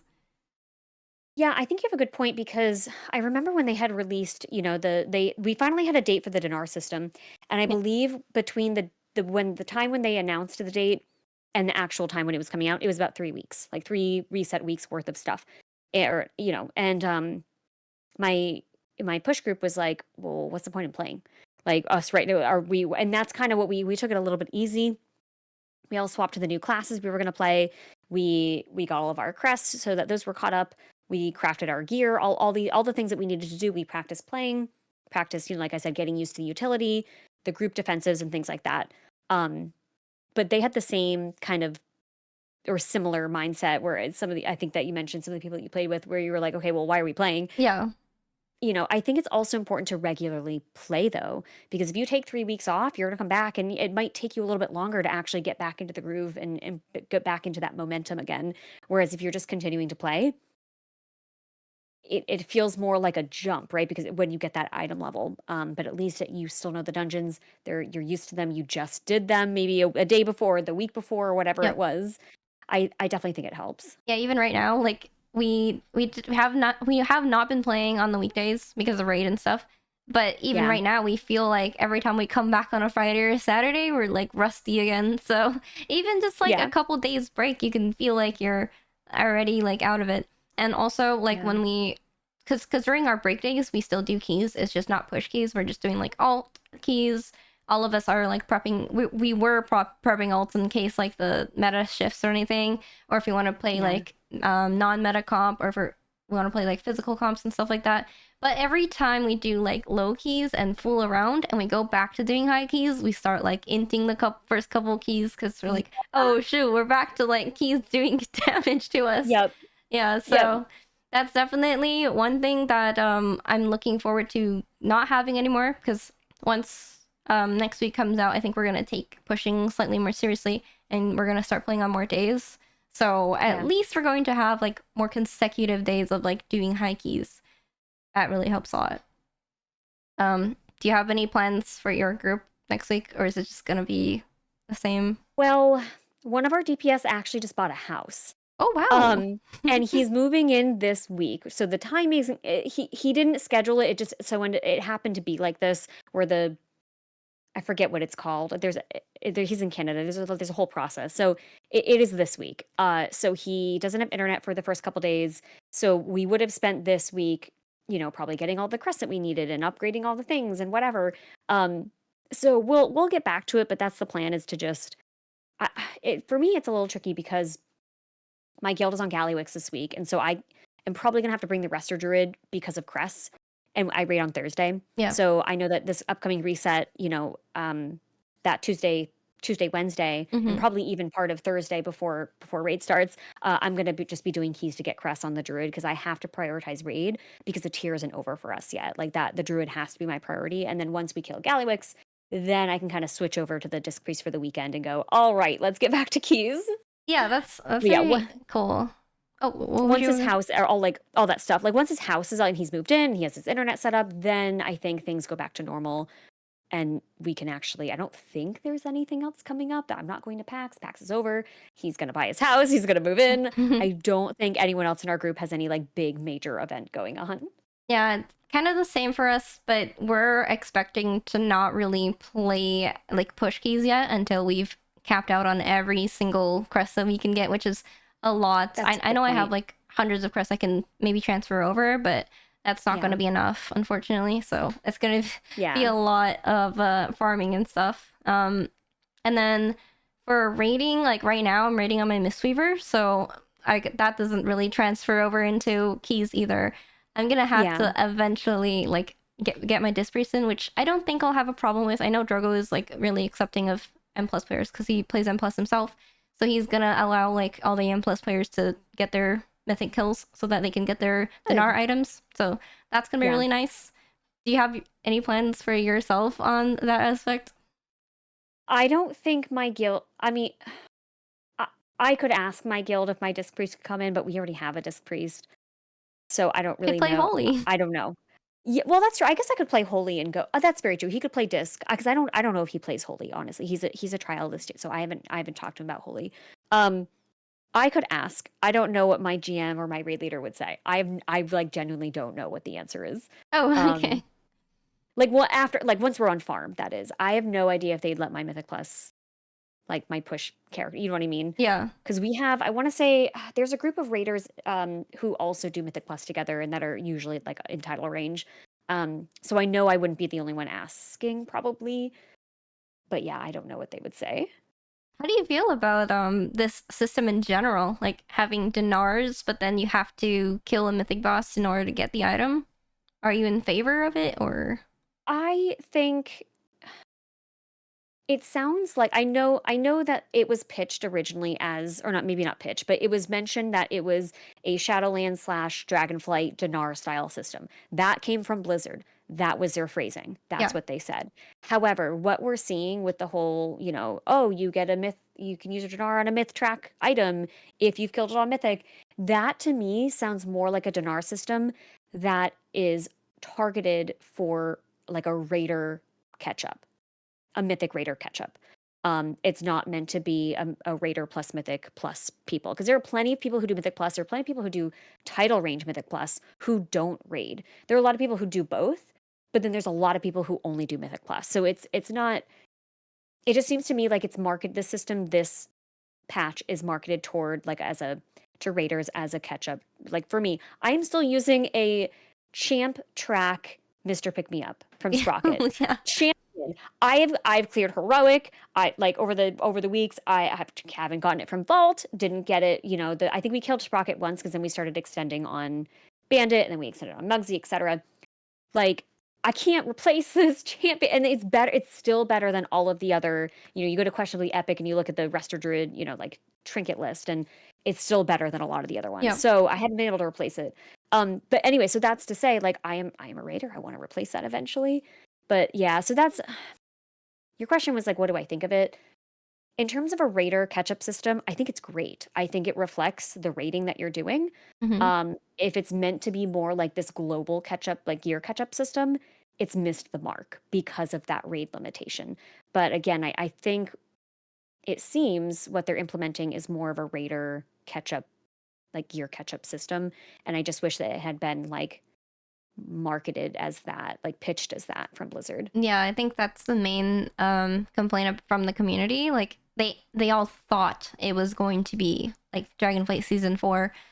And so I don't know Where if it applies to people, everybody. yeah, I don't know if people would be as like upset about it if they hadn't like announced that at the beginning and made it seem like it was like the old system. Um, and then they recently added like M plus trinkets to that as well. But Yeah. in my opinion, I feel like it's not really equivalent because this season most of the BIS trinkets are from Raid, and there Yeah. aren't many like alternatives from M plus that you can get. And I think the mixture of them announcing it in that way and Raid trinkets being like much more powerful than M plus trinkets this season was what caused like a lot of what do you call it, like drama or complaints from the community. And Yeah, controversy within the controversy, yeah, community. just Yeah.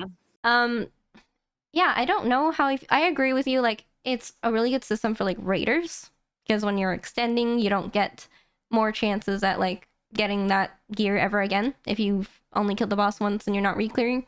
So that's really good. Yeah. I just wish they had like a better alternative for M plus players, because right now like there's not. If you are a raider, you can do weekly tens and just get like Mythic Vault from weekly tens. But Yeah. if you play M plus, you can't just go into a Mythic raid and get gear from that. So there is like an imbalance there, which is why I feel like if the population of M plus like increases and more people normalize like M plus as part of the end game PvE system, then Blizzard might like eventually come to a point where they add all these like equivalents of mythic rating stuff into M plus. And yeah, do you agree with Creating that? Yeah. plus like its own separate content like it is, right? Mm-hmm. Like we primarily in World of Warcraft have PvP, PvE rating, and then the other form of PvE Mythic Plus. And right now I think it's still very much PvP versus PvE. And because there's two forms of content within PvE, right? There's the rating, the Mythic Plus, they just get lumped together. And then you see systems like this that just create kind of an unfair Yeah. advantage when, when it's like Raiders or Raiders and Mythic Plus or just Mythic Plus only. I mean, there's different categories within that. So yeah, in my ideal world, Blizzard would be treating Mythic Plus separately from Raid because it really is a separate form of content.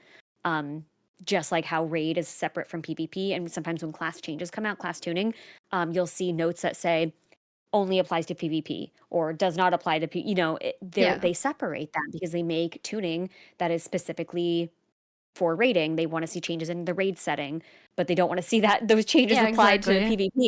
Mm-hmm. And I really do think we're getting toward a place in the game in 2025 where this came out like 8 years ago? It came out in Legion. When was Legion? 2016? It's Oh, 9 years ago now. been a while. I really think we're getting to a point in World of Warcraft where we really need to be treating Mythic Plus as a separate. And even that statement right there, I know people are probably going to be they disagree with that. I've talked to Quasi about this before. And I read some of those comments, and it depends. People agree with it, some people don't. But at the end of the day, you can't deny that we have PvP content, we have rating, and we have Mythic Plus. And Mythic Plus and rating are where we already have talents actually in general. Like Divine Hymn for a long time. I mean, I haven't played Holy Priest in a while, but for a long time, Divine Hymn did more in a 5-person group setting than it did in a rating. It was, the healing was more. Yeah. So we see those changes already where Blizzard is looking at they're like, oh well, we need to kind of like bump this up a little bit for this kind of content or Mm-hmm. that. So I just, I fully believe that and hope that we're heading in that direction where they start to separate the two. And they also added Keystone Legend this season, so that's another reward that people get. There are, according to like Jordan's crafts, there are way more people who have cleared like 12 plus this season. Partially because like 12s aren't such a huge jump from 11s anymore, but another part of Yeah. it is because there is a reason to do that now, because there is rewards, there's mounts now. And Yeah. I feel like if they want to make M plus a more relevant content, they could add more like cosmetics to it. They could add more mounts. They could add, it doesn't have to be title, but it could be like a different like a transmog or some different thing. Like there's glad mounts, right? So there could be stuff like that in M plus, and that would make it, they would just make naturally more incentive to play that content for sure. Yeah. Because right I now, agree. like the only people playing are either going for title or they're like just pushing for the fun of it. And yeah, I feel like it's still an MMO, and people are just playing WoW because they want rewards and they're trying to go for stuff. Um, Yeah. yeah. I forgot what I was gonna say. Oh, so, how do you think they should make the system better? Like, because you said that they should separate M plus and rating, right? So, how do you think the gearing would work? Because I know some people would like disagree with that because they don't want to farm gear for like either content. So, how would you go around that? That's a tricky question to answer because you look at again, I know World of Warcraft and Final Fantasy 14, they are very different games, but they are both MMOs. And like for example, Final Fantasy 14 has a very different gearing system than WoW. Um, I think Blizzard would have to get creative. They would have to implement a completely new system, I think. Um, and so the reason why it's hard to answer that question is because I don't know what they would want to do, because I think any kind of change like that is going to affect rating. It's going to affect the race to world first. It's going to affect all of these different areas within World of Warcraft. Um, gearing is like, you look at back in the day, like people want their best items. They want, Yeah. they want to gear their, they want to be as powerful as they possibly can be. And Mm-hmm. that's what you do. You play to get the gear, and most people do. And and then it feels really good when you finally get that piece to drop. So I don't have an exact answer about like what they can do about Mythic Plus. I think that really depends on like what Blizzard is willing to implement if they were to treat it differently, because I think it would have to be a new system we haven't seen before. We've seen like Valor, and or currency related things where you turn that in and then you get a piece of gear, and things like that. And that's similar to how Final Fantasy 14 works, where you get a currency and then you turn that in for a piece of gear, and every week or every 2 weeks or whatever. Um yeah, I mean, that's one idea, but I mean, there's plenty of different ideas that they could implement. But I have a feeling that's probably what they would end up needing to do if they were to start treating them separately. Is it would just need to be a new gearing system. But as someone who is not like a developer or a game designer, like encountered Yeah. anything like that, like I'm not in the gaming industry in that sense. I'm sure there's a lot of different things that they would have to think through before making a major change like that, Yeah, the just in the first way that it thing affects. the first thing I would think of is like having the gear scale. So like, you know how in PvP like all your item level like Oh, goes immediately into like the PvP item level. yeah, I'm not sure if that would work in M plus and rating. It could, but then you would need like a different way of acquiring the gear instead of just relying on drops. I know in yeah, PvP they literally have like currency, like what you said, and so they just have to like do enough arena and then they'll get the currency and they can buy the gear off of the vendor. yeah. Not sure if that would be a good system in M plus or rating. And I'm also not sure why people do PvE content, because back then in like classic or original WoW, people would always raid because of gear. They wanted to get the shiny items that and they Yeah. thought they were prestigious or whatever. And I feel like retail has kind of gone away from that. Like most gear is more like just a bunch of stats. This makes you more powerful. There's fewer like unique. I know there's some legendaries sometimes, but gear in general hasn't been like as exciting as gear in classic. So I'm not sure exactly which direction they're going into. Um, but if they are going in the direction of they want to make retail more competitive, like more of an esport, then um, taking the gearing aspect away from the game would be the direction that they would go into. So, for example, you gear like how you would in PvP, and then as soon as you step foot into a key, your gear would just scale to that level, and then it would be more like a tournament realm kind of game. Yes. Yeah, where I'm you not buy the sure. pieces you need or Yeah, something. and that would make it more competitive because then Yeah. more people would be on equal playing grounds. Like for right now, my team is at a disadvantage because most of our team does not raid, so we don't have access to all the gear that other people might have Yeah. access to. And even the people that do raid, like me and the shaman, we don't we don't raid on the characters that we're playing M plus on. So there's Yeah. that as well. So right now, like it feels like M plus isn't as competitive as it could be because we're like half of the population doesn't have access to the gear, and you would specifically have to mythic grade on the character that you are playing M plus on, and that can be tricky as well. Because last season I was raiding on my shaman, which was initially what I was pushing on, and then mid season I had to swap to disc priest, but I can't just do that. I can't just swap that in raid.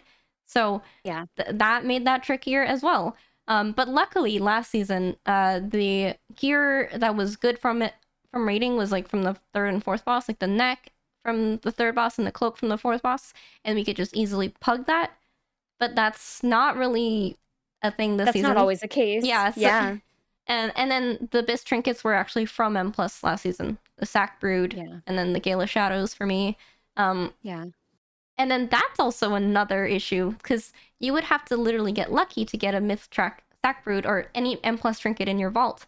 So I Yeah. definitely do think gearing and everything can be revamped in some way, but like you, I'm not a dev and I'm not really knowledgeable in that kind of Yeah. aspect. As players, we can only like give feedback and kind of go over what we would like or would not like. Like, I know that for a fact we do not want to farm gear for 2 different game modes. Like, that's too much. So, Yeah. and I know that people who play PvP or PvE, they don't do the other game mode because they think it's too much work to farm gear for both. So I Yeah. understand that from that aspect. As a player, we can give feedback saying like that's not going to work. But at the same time, we do want rating and M plus to be separate in some sort of way so that we can be competitive in both without having to do both. Yeah. But yeah, I guess that kind of wraps it up for today. Do you have any other comments or questions that we haven't gone through yet so far? I'm just excited for the rest of the season. I have a feeling, this is just speculating. I feel like this season's going to go into the summer to some extent. And, we're just kind of getting into all this extra, like the item level upgrades, all of that. So I'm just looking forward to the rest of the season and doing some more keys and hopefully getting back up to where my druid was a few weeks ago. Yeah, that's really. Are you gonna keep playing your Resto Druid for the rest of the season as well? I'd like to, yeah. My schedule opens up a little bit more in the next couple weeks. So during the times where my group is not playing and I'm not raiding, I would love to like focus on the druid and see what else I can get done with it this season. Oh yeah. Also, real quick, I just want to hear like how was your experience at PAX? Because I kind of missed it, but I saw your pictures and it was Oh my really gosh, cool. so many pictures, so many videos that I took. It was incredible. The only thing is I wish that I went with two people. I went with another streamer and I went with someone I used to raid with and we were all friends. We've already raided together. And we rented an Airbnb. I just wish that we had had more time at PAX, like at the convention, because I feel like I Oh, only saw like half of the booths there. We kind of like rolled in very casually on Friday, and then rolled in even more casually on Saturday, and then I also streamed at the Alienware booth for about an hour, so there was that, and then the WoW panel took up about an hour. So and then you end up running into like there were a lot of WoW people there because the 30th Warcraft anniversary event party was also that weekend. yeah. So I think PAX also had a lot of people who were, people attending that were also there for the party as well. Um, oh my gosh, it was incredible. I'm still kind of like trying to process the weekend and how awesome it was, and just trying to go through all the footage that I have and like attempt to kind of create some content that's like a bit cohesive and just kind of explain how the whole weekend went because it was a whirlwind, but it's one of the best weekends I've ever had. Like I will never forget this weekend. That's why I was sad that they took BlizzCon away, but I'm also happy that they're bringing it back. Yeah, yeah, I would love to go to. I've never been to a BlizzCon, but next BlizzCon, I'm Oh wow, absolutely gonna you try to haven't? go. Okay. No. Yeah. So the first BlizzCon I went to was before COVID, and that was before I started playing WoW too. So Yeah. I was like, wow, this is really interesting. But there's so much WoW content that I have no idea what they're talking about. And then Yep. the second time around was after COVID, and now like I have so much more knowledge about the game. But that was really cool. But I think that was also before I started playing retail, and I saw like there was like a demo for the new season, which was season 3 Okay. Dragonflight, and that Yes. was before I started playing that as well. And they were advertising for sod, and I tried that as Okay. well. Yes. Yeah, we did a BFD raid on the demo Oh, nice. Oh, during that's sod. awesome. Yeah, and then I think I met someone on there, someone who was in the line who got into the same group as us.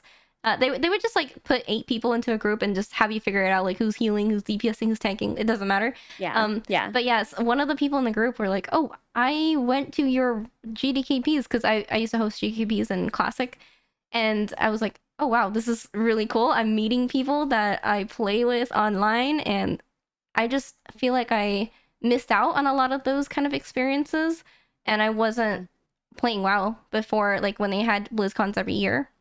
So I'm really looking forward to going back there because this time around, I have way more friends that play WoW, and we're probably gonna have meetups and stuff like that. Yeah, I think well, I'm hoping because We didn't have one this year. Actually, we didn't have one last year either. I want to say it was 2023. Fall 23, I think was the last one we Yeah, had. I went to So we the didn't very have one last this one. past fall. Okay, yeah, we're not having one this coming fall 25, so we're having one in 2026. I I have a feeling a lot of people are going to try to go to that one as well. So, Yeah. yeah, one of the best parts of this past weekend with the PAX and the anniversary event was getting the community together. And everyone was telling me this is what BlizzCon feels like when you get, but even like on a much larger scale, because it has all of the Blizzard games. It's not just World of Warcraft or Warcraft. So I'm looking forward to that.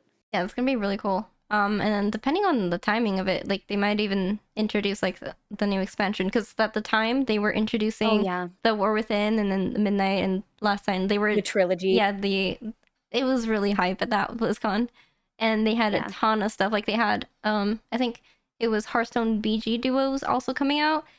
Okay. And then my husband and I like lined up for that demo like over and over again until we won. Oh my gosh. And that was before I even started playing Hearthstone Battlegrounds. So he was kind of like telling me what to do. But yeah, I thought that was really fun. I'm looking forward to another BlizzCon. Anyway, kind of got off topic there, but loved hearing your experience at the PAX. All right. Anything else before we wrap it up?